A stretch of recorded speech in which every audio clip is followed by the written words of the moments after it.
Hey, welcome to Learning Self-Reliance. My name is Roland, and today I wanted to show you guys some cheap ferro rods that I found on eBay. I got two of them to try them out before I gave them a recommendation, but they're about $5 on eBay.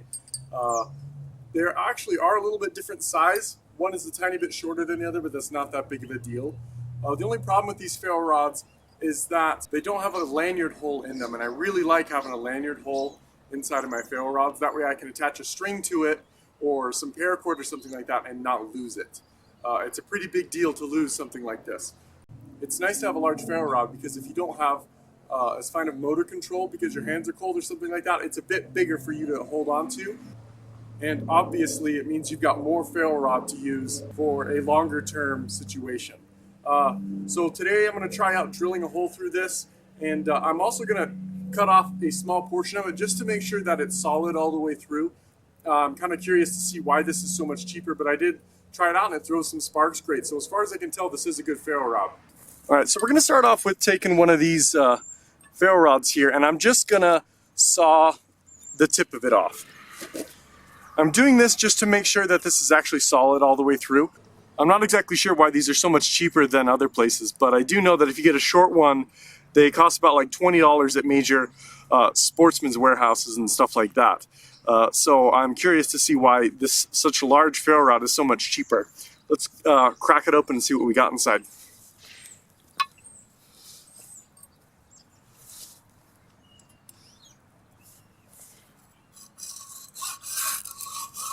So this probably is going to spark, because that's the whole point of a ferro rod.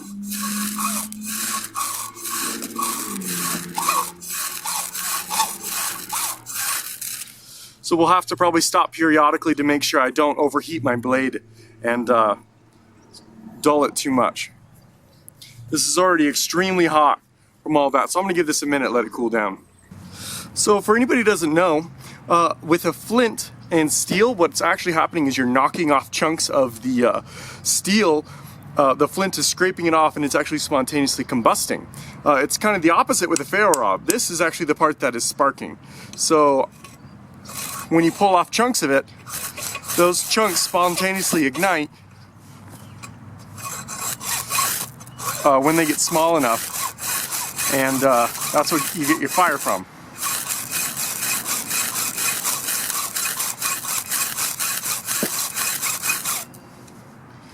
Whew, better let that cool down again. So hot in the center I can't even touch it. So far this seems nice and solid.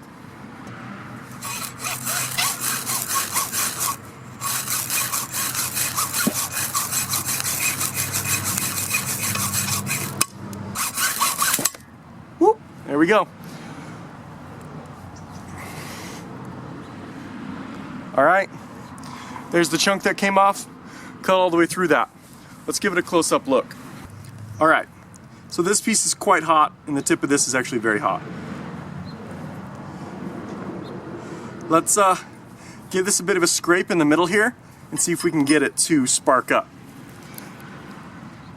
My bet is that it's going to work completely fine.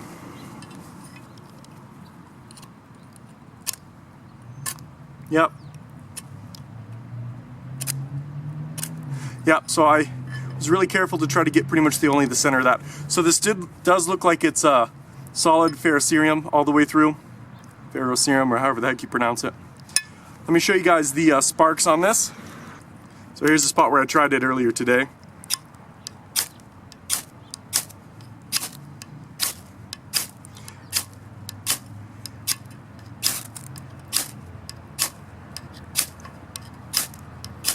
So this is the Leatherman charged titanium. The back of the knife here is nice and square, which is pretty sweet to have on one of these, so it's not so rounded. You can get some nice sparks with it. All right, well, that seems to work great. All right, so I'm just going to use my cheapy Black & Decker drill here. We're going to try to drill straight through this. I'm betting it's going to spark like crazy, because we're pulling off chunks of this.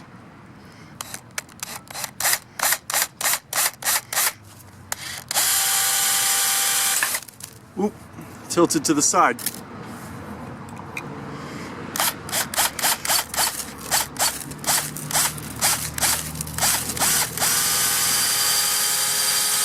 That's a pretty cool light show. I'm gonna let this drill bit cool back down. Yeah, it doesn't look like the drill bit's peeled back at all. Probably want to do this in chunks, not go it all the way through. One problem with doing it this way is that the coating is going to be gone. I'm not sure how that's really going to affect it very much. I might want to just go through with some spray paint on this and get the hole that I'm drilling out here cooled back down. Or I'm sorry, coated with paint. This is a really cheap drill bit, so I'm not too worried about it. But it is squealing quite a bit in there. Maybe I should put one of these in my bug out bag, get a lot of sparks with it. Perfect. Pretty cool to see those little kind of embers sitting there, and they're just slowly igniting as they're just sitting there. They glow orange, pretty cool. Having a hard time getting this drill to keep going through this. Could be that if this has dulled it quite a bit, but that's not too big of a deal. I'm gonna go with a smaller bit for just a second to finish this guy off. Oh, drill bit got stuck.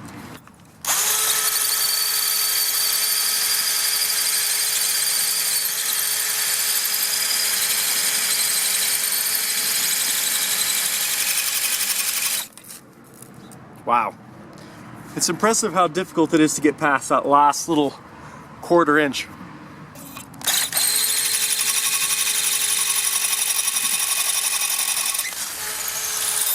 Alright, there we go. All the way through on that. Pretty good.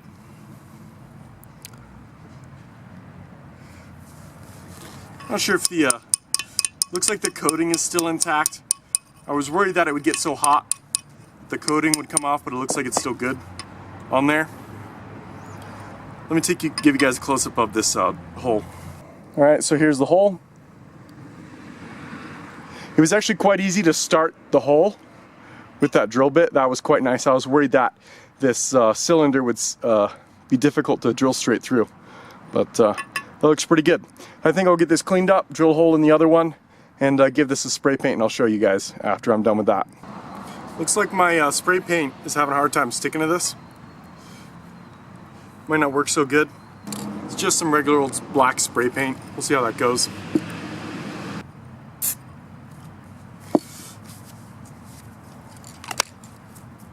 Alright, we'll let that spray paint dry.